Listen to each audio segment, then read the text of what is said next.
Weather seems nice today again, although there was a lot less people outside, I guess just because of the Labor Day and stuff. It's all over, everyone back to work and school and all that during regular 9 to 5 times, I guess you could say. But what's going on today? I guess it was kind of a funny read. Apparently there was someone who tried to claim he was hit by a car, but I guess he didn't know that the car had like a camera on it, and I caught the whole thing. It's kind of funny. This one says, a Tesla outsmarts a man who claimed he was struck by the vehicle. On September 3rd, Seattle police arrested a man for falsifying a police report after he claimed to have been hit by a Tesla in a busy gas station parking lot. And you can see in the video, yeah, it looked like the person just walked up, pretend, oh, I got hit or something like that, but I guess it's a rear view camera in the car. It says here, Seattle police responded to the 1400 block of Fremont Avenue after a man called 911 to report he was injured after being struck by a Tesla. The man, identified as a 47-year-old Author-based junior, told officers the Tesla backed into him, causing him to fall to the pavement, and that the driver then fled the scene.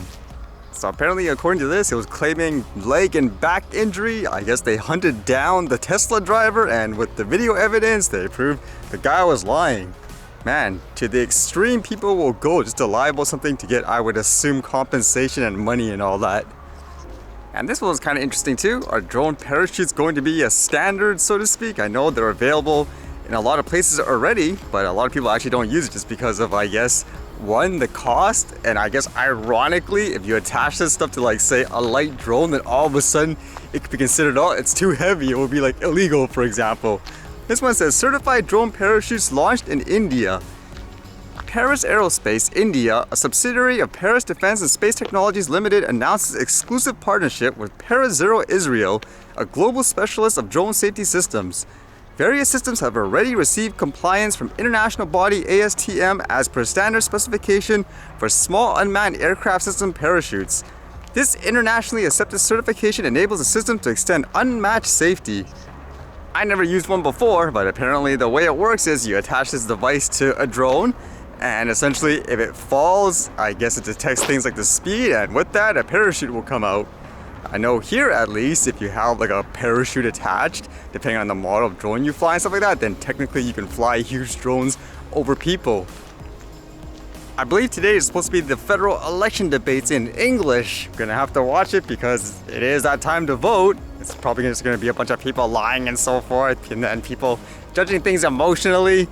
But in terms of lying and cheating, it's kind of interesting reading this one, where apparently in the US is going to be this big trial of this lady who apparently scammed, that's what they say anyways, people out of millions of dollars of a fake company. It says, Theranos founder Elizabeth Holmes lied and cheated. Trial hears.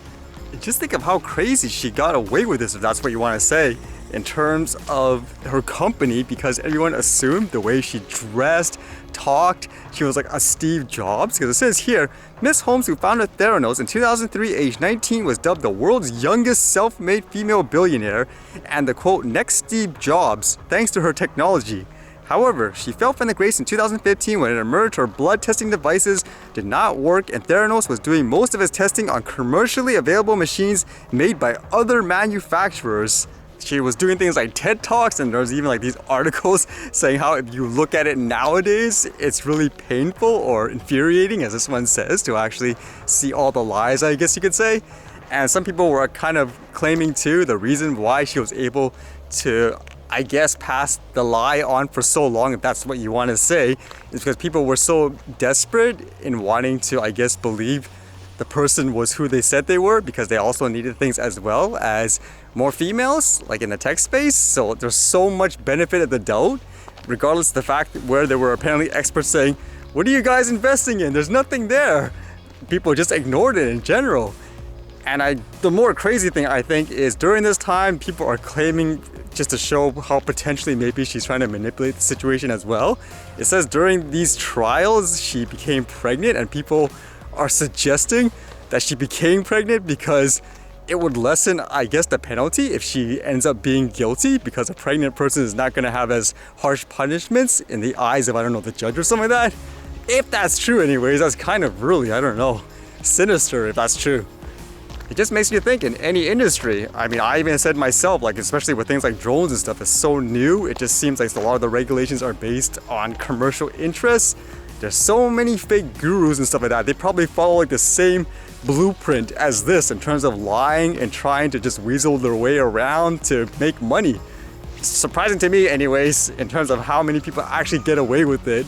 Because most people, like in these cases, they'll say, oh, the person seems so nice and so forth. But you get down to it, like I would say, like for drones and stuff, look at who are the ones that actually promote over the top regulations and stuff like that.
Alright, see you guys later.